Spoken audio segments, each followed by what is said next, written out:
Can I get some music going?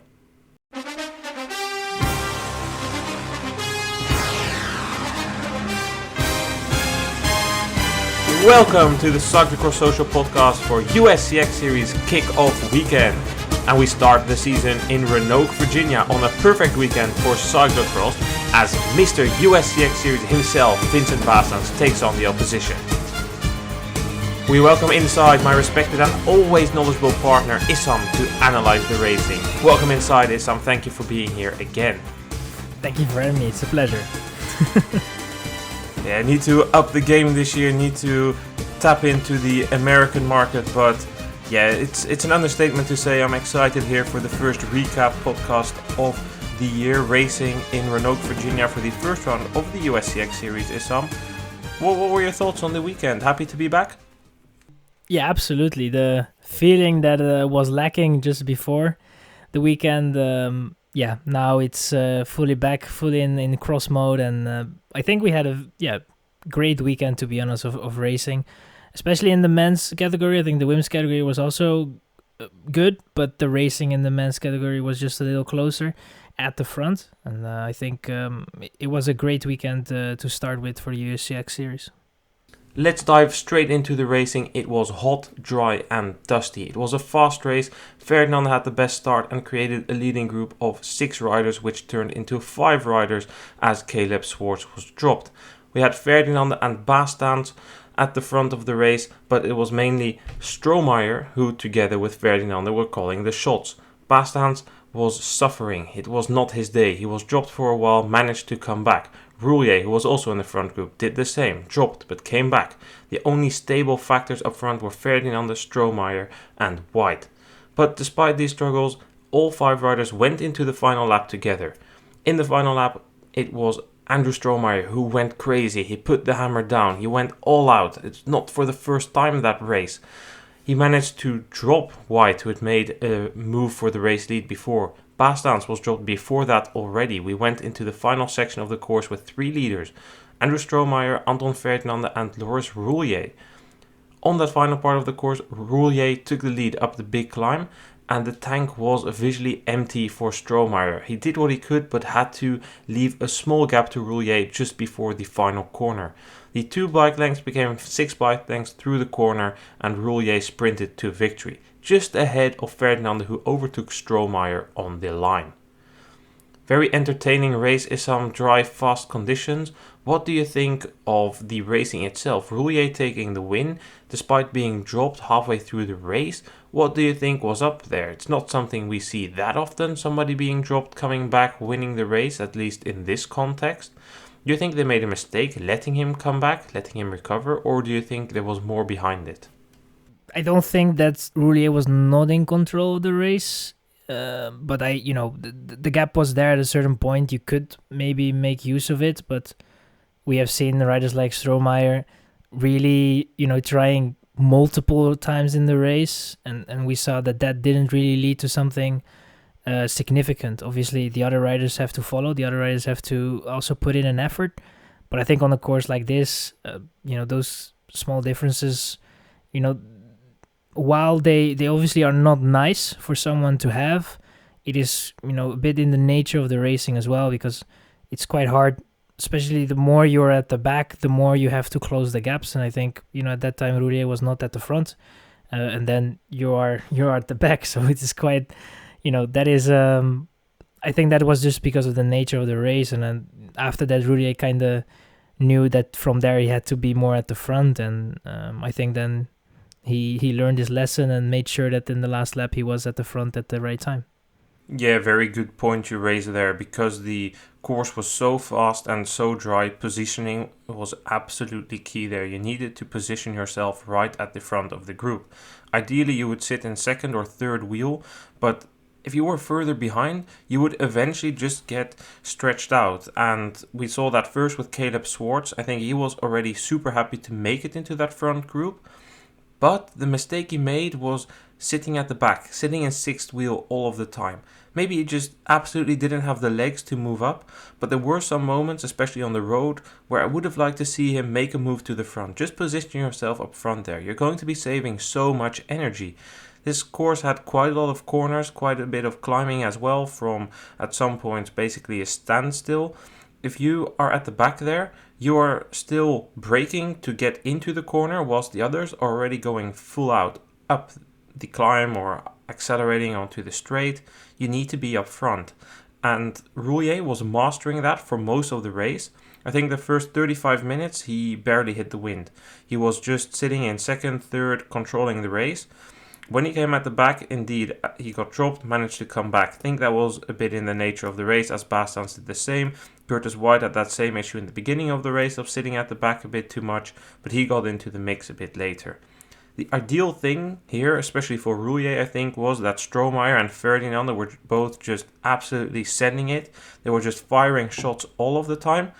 I think they both could have raced a lot more conservatively, because it seemed to me like they were just wasting energy most of the time.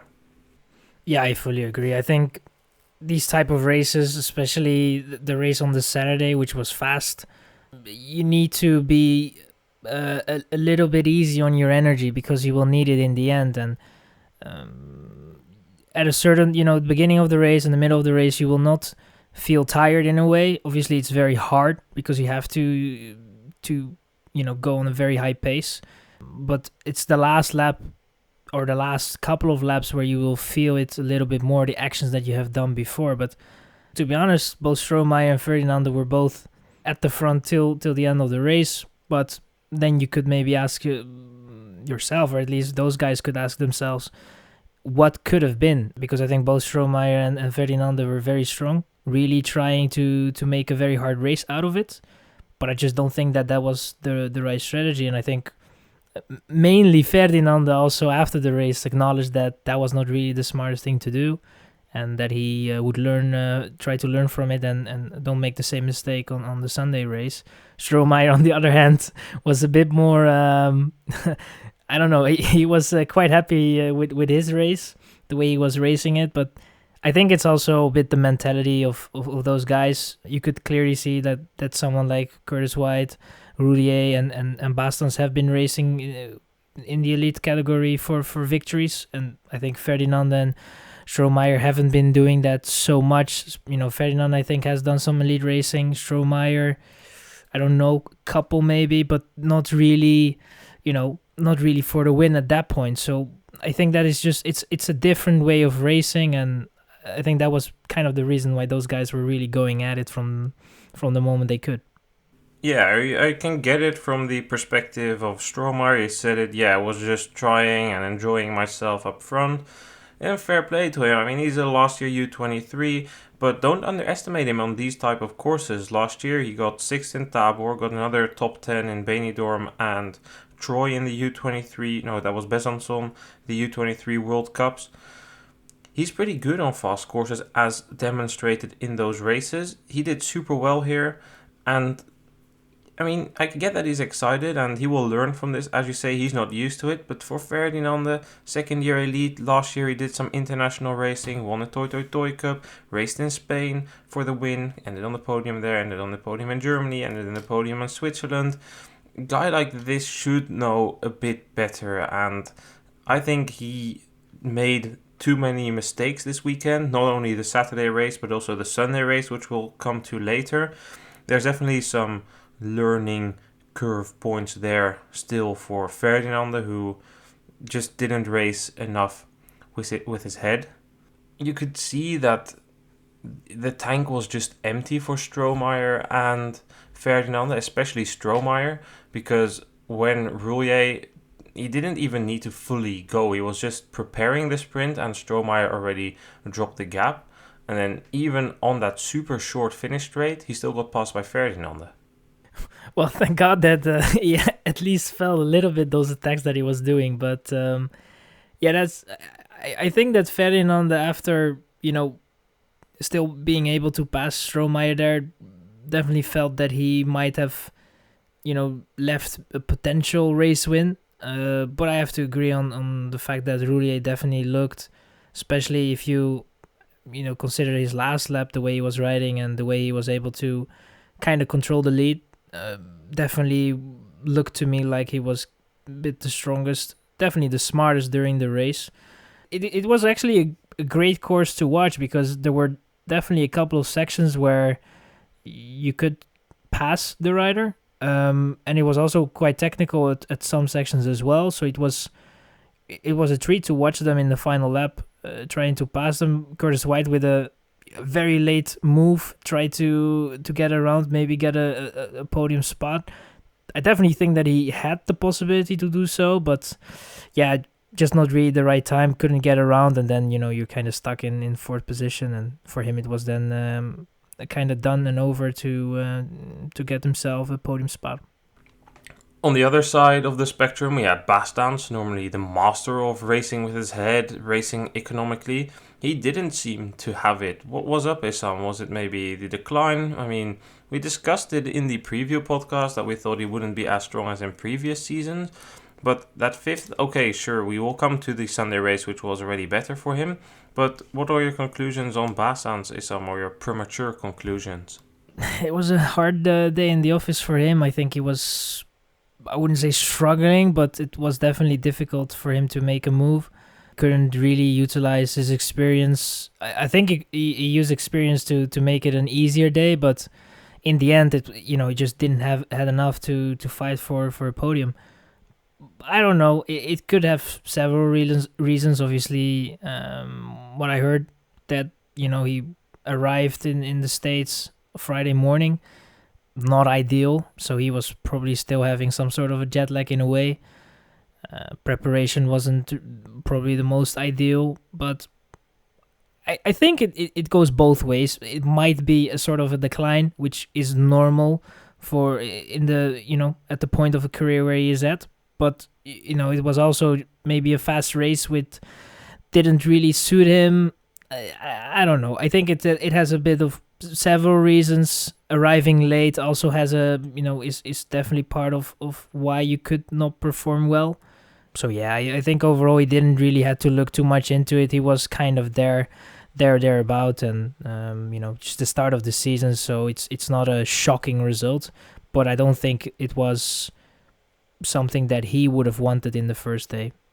Yeah, I think you're going towards the right direction there. He indeed arrived on Friday, and I don't want to point too much towards the preview podcast, but I already said there, despite Bastans normally being pretty good on the fast courses, he is pretty all-rounded. He's good on the muddy and the fast courses, but despite that, I already thought he would struggle with Roulier and Ferdinand. I mean, especially Roulier seems to have made quite a step this year. He's up on it, rolling around, he's enjoying himself. Seems to be going well for him finally, and Ferdinand is just a decent rider around the level of Bastans, so it's expected when Bastans is hitting the 34 mark and Ferdinand is hitting the 25 mark that you're going to see their careers go in the reverse trajectory. Bastans downhill, Ferdinand uphill. It's just the normal curve of a cyclocross career. So no shame. I know Bastans was very unsatisfied with his result on Saturday, but we'll come to the Sunday race, which was already a bit better.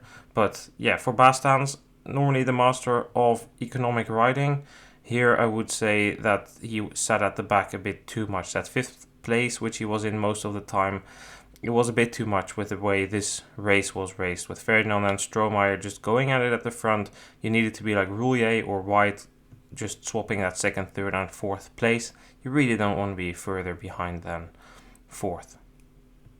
Let's look at the entire top 10 then. The win for Laurens Roulier ahead of Anton Ferdinand and Andrew Strohmeyer. Just off the podium, Curtis White ahead of Vincent Bastans. And then we had a sixth place for Caleb Swartz, who was with the leaders for the first part of the race, but in the end just about had enough of a gap to avoid being overtaken by a group of chasers behind. Jules van Kempen finished 7th there ahead of Marcus Shelton, Michael van den Ham and Ben Frederick. So let's briefly discuss that group racing for 7th place. We saw a little bit on the broadcast. It's an interesting mix there, Issam. We have two U23 guys, Marcus Shelton and Jules van Kempen, racing against two of the more experienced guys, Michael van den Ham and Ben Frederick. Van den Ham announced that this year will be his final year racing. He's going to retire and become the national coach for Canada, starting in November already, so right after Canadian Nationals. On the other hand, we have Jules van Kempen, who is trying to make the World selection this year, World Cup selection, runner-up at the Nationals last year. Marcus Shelton, just a 19-year-old rider, at least racing age 19. Pretty strong results by those two youngsters. Yeah, I agree. I think definitely strong results from those guys. It's obviously a bit of I wouldn't maybe age shaming, but at a certain age, these type of races are not as suitable as they are for some the younger riders in a way. But I definitely think that for them it was a very strong result, especially in the race one on the Saturday. We didn't really see a lot from that battle. Day two, we saw definitely a little bit more of that. Yeah, I think for both guys it was definitely a very good result and promising as well. It's beginning of the season. You need something to build on, and all the training. You want to see it kind of pay off, and I think for them it definitely in a way showed that the form in that regard, the shape is good, and there is something to build up from continuing on in the season. Let's go on and talk about the women's racing then. That was a lot less entertaining, unfortunately. We had the fastest start for Sydney McGill, but it became clear pretty quickly that Magali Rochette, despite a non-ideal prep, was by far the strongest rider. In the second lap, she opened the gap, and that basically put the race into its final form. She went solo, took the victory. Mani was the rider who tried to follow her for the longest possible amount of time, ended second, and eventually Raylin Nuss ended third. We had some doubts going into this race. Issam about the form of Rochette. She wrote on Instagram that her prep had not been ideal, that she only had done one proper training block since January, and then to put out a performance like this, with all due respect, not against the greatest field, but it's still a promising sign. Oh, yeah, absolutely. I think it was quite good, especially considering what we have talked about before the weekend. I had to kind of see where it was going with her in the race. We got the answer, I guess, and it was, for her, I think it was quite a good performance. Obviously, like you say, it's not world class that she had to face, but I think nevertheless it was a good race. It was a tough day as well because it was, like we said already, fast, dusty. But I think overall she held her own, and it was, from quite early on in the race clear that, something crazy had to happen for her not to lose the race. Yeah, I found another Instagram post from after the preview but before the race of her husband saying that she was putting out all-time best numbers, the same number she was putting out when she was ending on the podium of the World Cup in Besançon. The numbers were 5.6 watt per kilo for 5 minutes, 10 repeats, all above that, so pretty good numbers. I think, well, I expected her to win, as I said in the preview. I would give her the benefit of the doubt. I still think there's progression, there's margin for improvement in this season, and that excites me because we know from last year when Rochette had a bit of a difficult start to the season that she still recovered pretty well. She was pretty decent towards the end of the season, ended in the top 10 at Worlds, was 9th there, was 9th in Benidorm, almost ended on the podium in Val di Sol, ended 5th there, just behind Persico and Bakker. I remember her being in the mix for that battle the entire race. There have been significant improvements from her side last year, and this year I am honestly pretty optimistic. If she's starting at a better point and can still improve, considering that her training was not ideal, she said, I've been treating these races as training as well. I'm pretty optimistic that Rochette, well, maybe not against Pieterse, Van Anrooy, maybe a very good Bakstedt, of course Van Empel, that will be difficult. But when one of them is absent, a podium place is up for grabs. I think she can be in the mix there, especially because something which we haven't mentioned so far, Lucinda Brandt is going to miss the start of the cyclocross season due to a new broken collarbone. Yeah, I definitely think that it is promising indeed. And is this level going to be enough to bring up the fight to Van Empel, Pieterse, Van Anrooy? I don't know. I think it's a bit that might be a bit too much. But on a good day, I think that a podium, if everything goes right, is possible. And but then everything has to go right. It has to be a good day from her side. The track has to be good in a way as well. So everything has to be aligned for that to happen, I feel. But I think overall, there is a top 5 in the World Cups is definitely possible with a good form. So I hope that she can reach that, because I think it would be good for the women's category. We had a lot of Dutch women at the front, so it's quite nice for a change to see something else in the top 5, another flag. But I think overall, I think she, the start of the season is promising. It's not crazy, but it's good, and from here you can definitely build on to maybe perhaps a very strong season. Behind Rochette, there was pretty close racing, at least time-based. Mani, Nuss and McGill, there was not much time between them, but the gap was stable around 10 seconds between each of the riders, which didn't really make it entertaining. Mani just getting the better of Nuss is not really a surprise. What do you think about McGill? I would have hoped that she had been a little bit better to compete with those two, but overall the form of McGill was not bad at all. It was going to be interesting if she would have been able to challenge. It might have been also the fact that she opened the race maybe a little bit too fast, especially compared to Mani and Nuss. But I think that overall it looked good, and it's a good foundation to start from. Season is very long. I mean, we're just mid-September at this point, so there is still a long way to go. Some of the riders didn't really, they are on different training schedules and different preparations, and some have a whole different plan compared to others. So I think that overall, I definitely think that the racing itself from her side was good. She was kind of up there, and fourth spot was kind of where we had placed her before the race. So I think that she fulfilled that, and overall, I think it was a good race. Let's look at the entire top 10 then. Mechelen Rochette with a win ahead of Caroline Mani and Raylan Nuss. Just off the podium, Sydney McGill had a minute's gap over Taylor Cook-White, who ended 5th. Lauren Zorner ended 6th ahead of Emily Shield, Amelia Shea, Ella Brenneman in 9th and Regina Legg in 10th. Few names I would like to pick out of this top 10. Let's start with Lauren Zorner, the number 6 of the race, 20-year-old. We discussed her in the race preview podcast as well, Issam, as a rider that could continue going, and it was pretty much what we expected with Austin Killips scrapped, Caitlin Bernstein not here. She's fighting for that 5th, 6th place, and she did pretty well. Still a good result for a U23 rider. I will give you all the credits, because I think you mentioned her. I didn't mention her, but it's definitely a very good result. And like you said, there were some names that could have potentially be up there as well. With those not being there, it definitely helps. But then you still have to do it. And I think that overall she can be very satisfied with the result itself. I think it's a strong outing.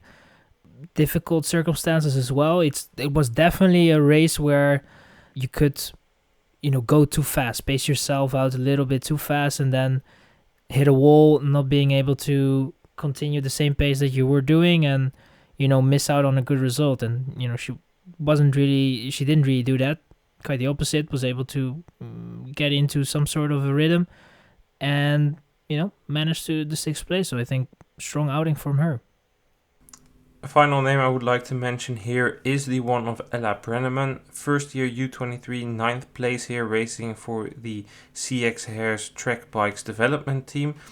Very pleased to see some young riders in the top 10 here. We know that there were a couple of talented junior and junior women last year in the ranks amongst the Americans. So I'm pleased to see them pop their names here in the top of the results, see them up there. Sure, there's a handful of names missing, but I think it's a good development that we see riders like this pop in the top 10, because for the past years I've noticed that it's pretty much the same names and they've aged quite a bit now, so it's good to see a new generation pop through.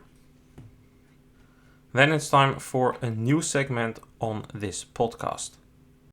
Hey, Issam Dori Al-Dash. En onthoud vooral die voornaam. Thibaut is de naam. It's time for Dutch Word of the Week, the segment in which we will try and learn you a new Dutch word every week related to the racing. And the word of this week is stuntman / acrobat. Issam, care to explain? I will try to. Well, stuntman is the literal word. Obviously, is stunt performer, somebody that stunt actor, someone that performs these type of stunts for movies or whatever. The context here, if you use it in the cyclocross world in a way, it means that it is a rider that has these stunts, tricks, showboating, obviously showboating, doing a bit over the top, the going sideways on a jump, just doing a bit too much, and that would definitely be, if somebody would be that kind of guy, then you would call him a stuntman. Or we would call him Anton Ferdinand, because boy was he entertaining the crowd on Sunday. The full-on whip, flipping the back wheel, kissing the front one on the bridge. 2 laps later, he pulls a wheelie on the bridge and just keeps riding and then jumps on the final part. My man was cooking. He was entertaining the crowd. I love to see it, so that's why the word of this week is stuntman. Then we go on to talking about Sunday's racing on the women's side. It was a very, very straightforward race. Rochette had pretty much the fastest start. Sure, Sydney McGill led for half a minute, but then Rochette hit the front, went solo. That was game over. Behind her we had Raylan Nuss in second place for a while, but towards the end of the race Caroline Mani overtook her, which gave us the same result as on Saturday. The big Rochette show was crowned off with a double victory ahead of Mani and Nuss. Let's not repeat ourselves too much here, Issam, but I do have some things to share on Rochette, which was another dominant performance, this time on a course which was a lot more wet. It was a bit more slippery, a little bit of mud, but she's taken a different approach to her season. I've read this in her newsletter. They have sold their trailer. They have sold a bunch of equipment. They are traveling lighter. They are trying to travel less. They will be staying closer to the races instead of driving everywhere. They will take the airplane a bit more. They will reduce the time traveling. They even calculated their CO2 emissions. It said in the newsletter that they were actually out lower flying rather than driving the big trailer with their big truck. So everything together, it seemed a pretty interesting new approach, also working together with the new Cervelo Orange Living team. And I think it's smart because we often underestimate how much of a burden travel is on these North American athletes. Yeah, totally. I mean, it's not ideal to go back and forth by plane. We Europeans already complain with 1 week of racing in the States or 2 weeks of racing in the States, and already complain about jet lag and all these kind of stuff. While for the Americans is the other way around. The Americans and the Canadians, they have to fly over, stay for multiple weeks, and then come back again. And mad respect for the ones that have to do that. And it's interesting to see that they have opted now for a different approach. I don't know what the right word for it would be. I think an improvement for sure. It sounds like. So yeah, I think there is actually a lot to gain in that, I would assume, because it has quite an impact on the race. Could have quite an impact on your whole preparation in general. It's the same way with food and sleeping and all these kind of stuff. It has an impact. Sometimes you gotta try and work on things that you normally wouldn't be working on. We have seen it in the road cycling as well, the way the innovations have changed cycling there. So I think it's good to see that kind of changes and improvements in a way. And it will be interesting to see how that will play out and if it will actually benefit her in the long run. Yeah, another thing they said they changed was when they started preparing the season. Said that she started later compared to usual, only did one mountain bike marathon race as the preparation. So pretty interesting, and that partnership with the Cervelo Orange team seems to be a pretty good step forward. I think it's good that the Cervelo Orange Living team is created. It's a U25 development team. They currently have 3 riders, Sydney McGill, Kaya Musgrave and Jules van Kempen. All pretty talented riders, 2 Americans, 1 Canadian. Team is run by Chris McGovern. And I do think that this is a good step. The U23 scene in the US is lacking. When you're junior, you can run through the Federation or the Eurocross Academy to get to Europe. But once you become U23, there haven't been that many teams. It's good that the CX Hares development team is there now to bring riders to Europe, or at least to the races in the US. But a purely U23 focused team is definitely a good shout, and Sydney McGill did pretty well this weekend. Same for Jules van Kempen, who scored 2 top 10s, and Kaya Musgrave ended in the top 10 of the race on Sunday, and she is another one of those U23 riders, first year U23 riders, who I will be following this season. Let's run through the entire top 10 then to finish off the talk about the women's racing. Magali Rochette with another win, the exact same top 4, Rochette, Mani, Nuss, McGill. Lauren Zorner did 1 position better than on Saturday, ending 5th, ahead of Emily Shields, Zoe Clay, Kaya Musgrave in 8th, actually even better than the 9th I remembered from the top of my head, because 9th place was for Taylor Cook-White, ahead of Amelia Shee, who rounded out the top 10. Then onto the men elite race, where we had 7 leaders for the opening part of the race. We had Jack Spranger with Michael van den Ham, Caleb Swartz, Anton Ferdinand, Vincent Bastans, Curtis White and Loris Roulier. Just before the halfway point of the race, Curtis White made a mistake which gave Loris Roulier a gap. Ferdinand needed to spend quite a bit of energy to close this gap, and he was the only one to do so. This process pulled apart the chasing group, which meant we had 2 leaders and then, well, some groups, some individuals behind. White was leading the chase for a while together with Bastans, but they didn't really manage to come back on Ferdinand and Roulier until the 2 started playing games. With 3 laps to go, they didn't really bother pacing. Bastans opened the chase behind. Bastans managed to rejoin the leaders going into the final lap, but was unable to feature really in the battle for victory. We had an interesting battle between Roulier and Ferdinand. They 2 looked at each other. Ferdinand was honestly looking pretty good to win it, but in the final 5th of the course, he made 3 mistakes. First, he went onto the power too early out of a corner, slipped, managed to close the gap on the climb. Then on the off-camber, he was too wild, drifted, lost time, took a lot of risk into the corner to close the gap to Roulier. He managed to do that, but then as he accelerated, he made a shifting issue, or there was a mechanical issue there. But anyway, it was game over for him. Roulier went on to claim his 2nd win of the weekend. Bastans overtook Ferdinand to end 2nd, and Ferdinand ended 3rd. Another entertaining race, Issam, on the men's side. What were your thoughts on it? It was very entertaining, I guess. But it was, I think we had definitely a stronger Roulier. Bastans looked way better than he looked on the Saturday. Ferdinand was kind of confirmation of what we got the day before. It was definitely one of the stronger guys. But I think just, Roulier was... He could read the race very well, He understood that it was a bit different compared to the Saturday race, where you can take a little bit more initiative, and it would actually be better to be at the front, because if the guys behind you make a mistake, then you might get a gap, and that was exactly what happened. White made a mistake. Ferdinand tried to wait a little bit, but then just saw that the gap was not going to be closed, and then had to do it on his own, which was a very, very strong effort. I actually thought that he would pay a lot from it in the later part of the race, but he actually managed quite well.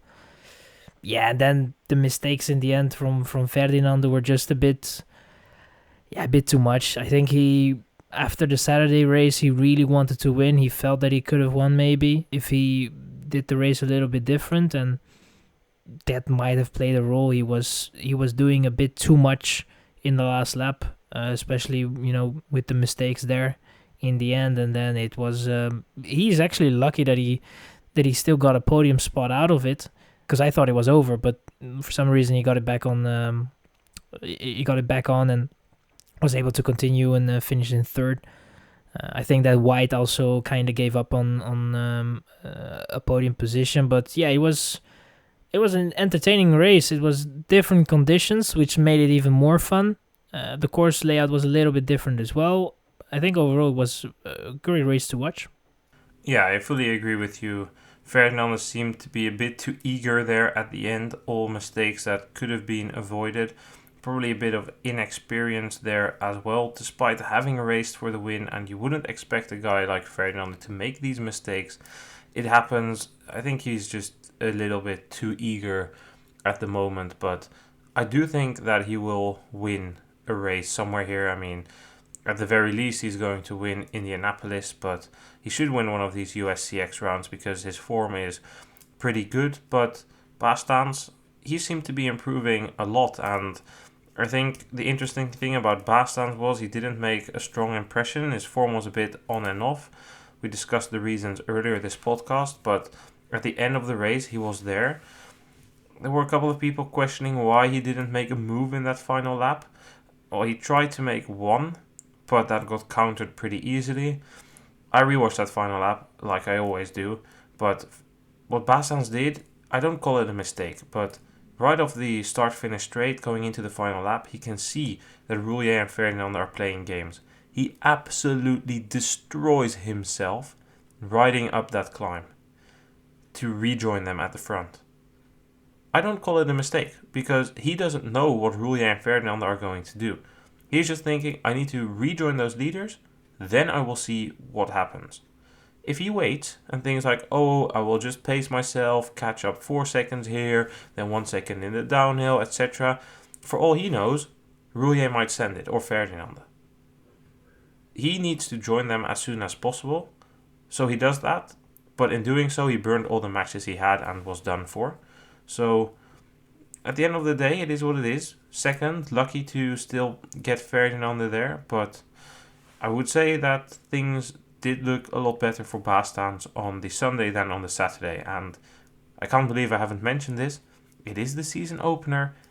It is always difficult to start your cyclocross season, especially when it's super hot and dry on Saturday. It's only worse. It's difficult, and people react differently to it. We know that in the past, a rider like Toonaerts always needed a bit of time. Elisabeth was there right away. It is difficult, and things can change once you settle into a rhythm. Yeah, absolutely, and I fully agree. I don't even know who would say that was a mistake from Bastans. I think that it was quite clear, and it's even better if you close the gap as fast as possible, because if you just let that gap, if you want to take your time closing it, there was not really a lot of time left. It was the last lap, so he had to do that to make sure that he was there, and then he could, everything was then possible. If they would look a little more to each other, it could, he might have had enough time to recover, and maybe he could have played a role. But, in the end, I think that that move might have actually helped him to get that second place. So, yeah, it is, it's very hard to already come with a lot of hard conclusions on how a season of a rider is going to be after the opener, the opening weekend. I think that it's just, it's a bit too fast. Next weekend, we definitely are going to see a little bit more what is going on with these riders, what is the status at the moment. Some riders might even have a setback, the way they have been training and stuff. So, we just, race by race, we will go through it, and then eventually we'll have an idea of how the riders match up to each other. Before I run you guys down the top 10, I would like to still mention one thing about Roulier. I thought it was super interesting to see the line choices he made. You can clearly see he was Swiss.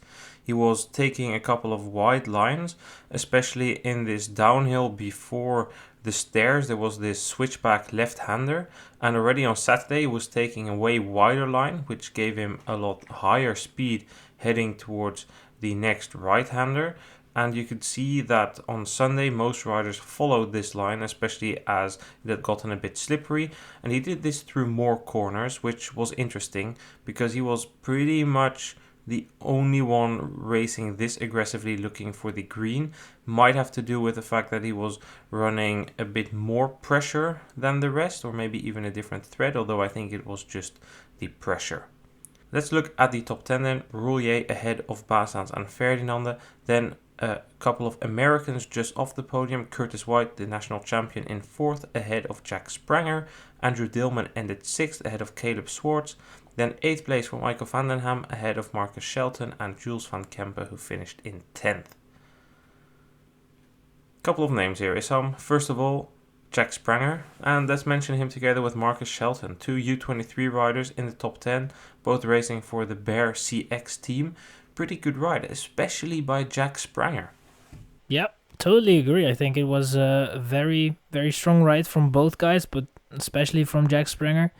I mean, yeah, it is a difficult course, especially, you have to readjust from what you had on the Saturday. The Sunday was a bit different, was a bit more slippery, a bit more muddy.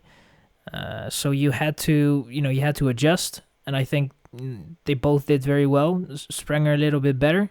So yeah, I think from both guys a strong ride, but from Spranger especially, only 19 years old. There is still a long way to go for him to reach the potential, and he has a lot of time to do so. But with these type of races, it's always very promising to see, and great to have him in the top 5 and see already that there is some of the potential getting unlocked, and looking forward to what he can do in the next part of the season, because I think there's still a lot of races to go, and if this is just the opening of the season, looking forward to what can come next.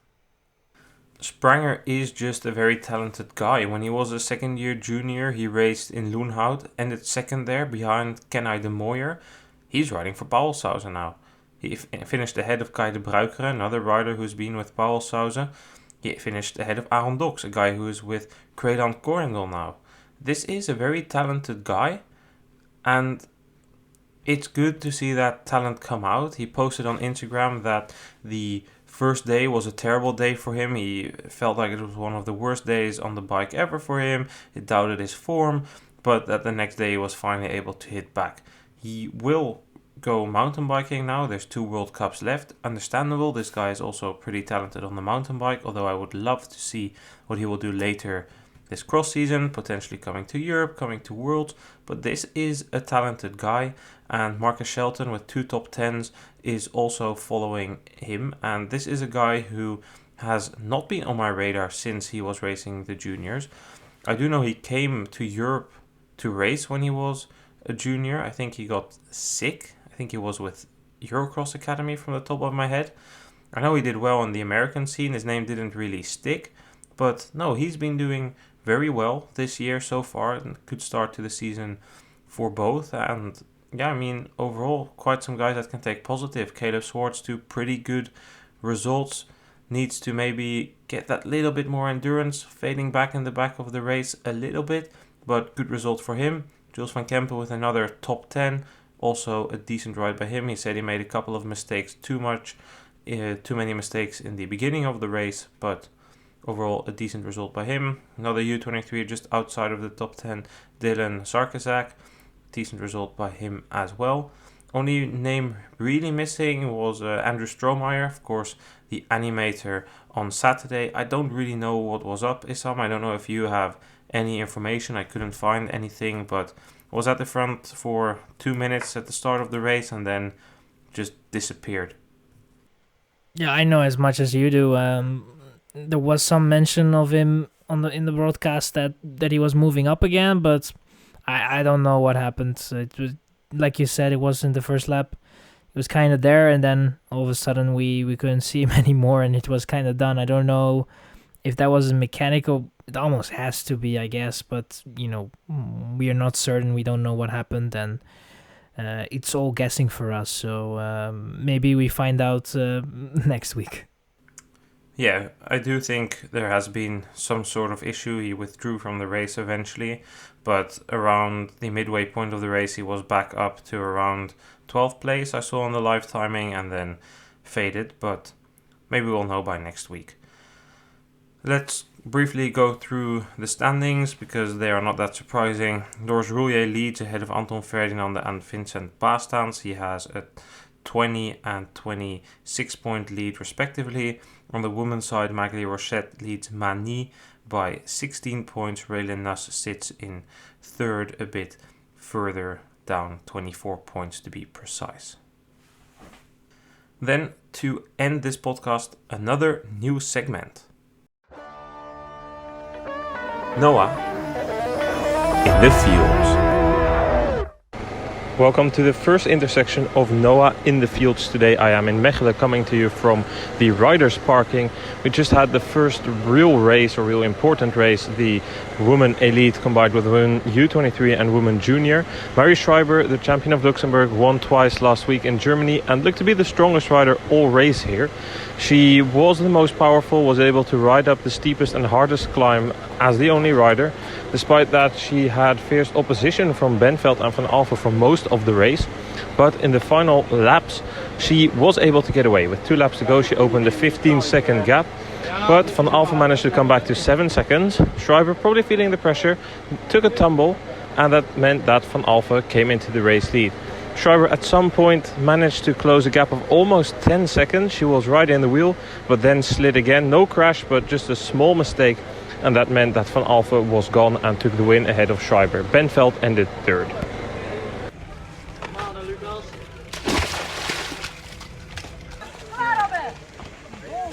Ruijt dus met 9 seconden voorsprong. Dan Corné van Kessel. Dan Niels van der Putten. Maar Van der Putten moet vooral naar achteren kijken. With me here now is today's race winner, Aniek van Alphen. After 2 podium places last week, how good does it feel to take the win in the first race in the Netherlands, your home country? It feels amazing, also because it's in the Netherlands, so there are a lot of supporters.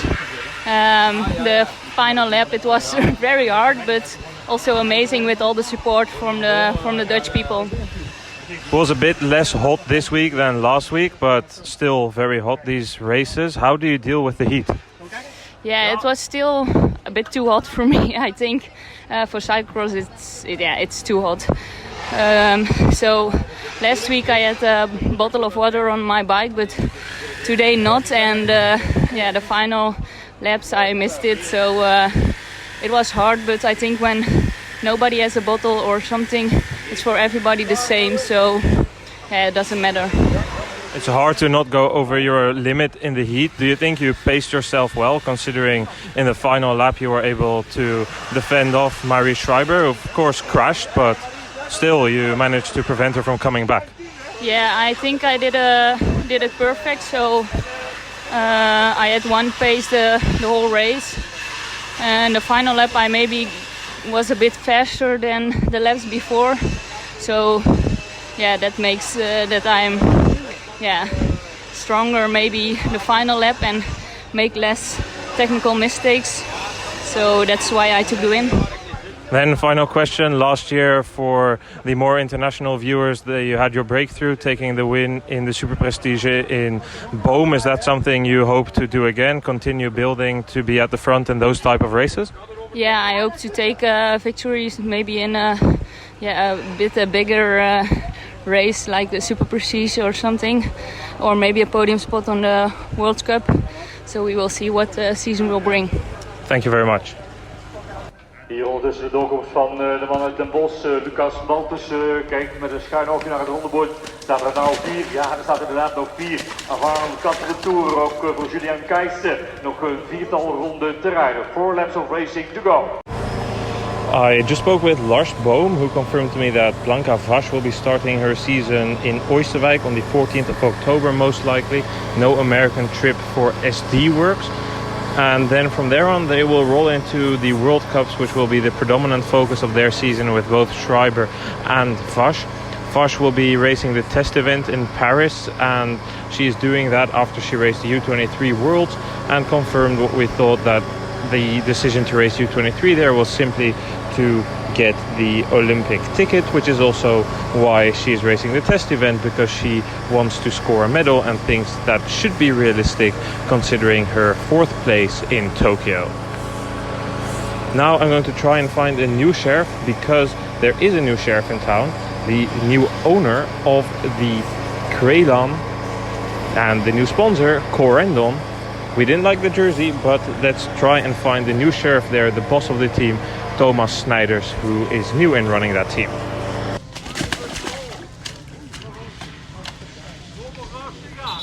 Zometeen weer door dat slijkerige grachtje moet. Unfortunately, I could not find Thomas. He was gone pretty quickly after the men's race, which just finished. We saw a victory of Wart Huips there. Strong performance overall. Clearly the strongest rider in the race. No disputing that. We saw Corné van Kessel blow up quite significantly, just like his teammate Victor van der Putte. Can't say it's surprising for both of them, as they both have a bit of a tendency recently, at least in past seasons, to do so. But overall, good race, strong performance by the youngster Jordi Corses. No time to do some interviews. I need to get back home. 2-hour drive. Need to watch the USCX series tonight. But overall, it's been a good day. That will be it for the first episode of Noah in the Field. We will be back next cross on. The schedule is, from the top of my head, Düsseldorf on the 14th of October. Well, Issam, so far for my report from Mechelen, can we expect an Issam in the Field somewhere this season? Well, I have to say, I really like this, but I don't know. I have nothing planned, not really. So don't lie. Benidorm is on the schedule. Benidorm for sure. Benidorm seems to be on the schedule again, so there most likely, and then we have to see. Maybe some other races, but Benidorm is almost confirmed. Yeah. Okay, well, I will finish this podcast with short notice on the results of the final round of the Hope Supercross Series in Barnholdswick in the UK. Thomas Mean took the win ahead of Cameron Mason and Daniel Barnes. Women's elite race was won by Anna Kay ahead of Alderney Baker and Xan Kreese. Issam, I thank you once again for coming here to discuss the USCX series. Yeah, thank you for having me. It was a pleasure, and on to the next one. Yeah, I think the next one will be next week when we discuss the USCX series in Rochester, unless any American listeners are reaching out to us, calling us, saying, Noah, interview me, do a segment with me, because we are always open to that type of stuff. Just getting a bit of a word in there, but normally we would be back next week. So see you guys then. Goodbye.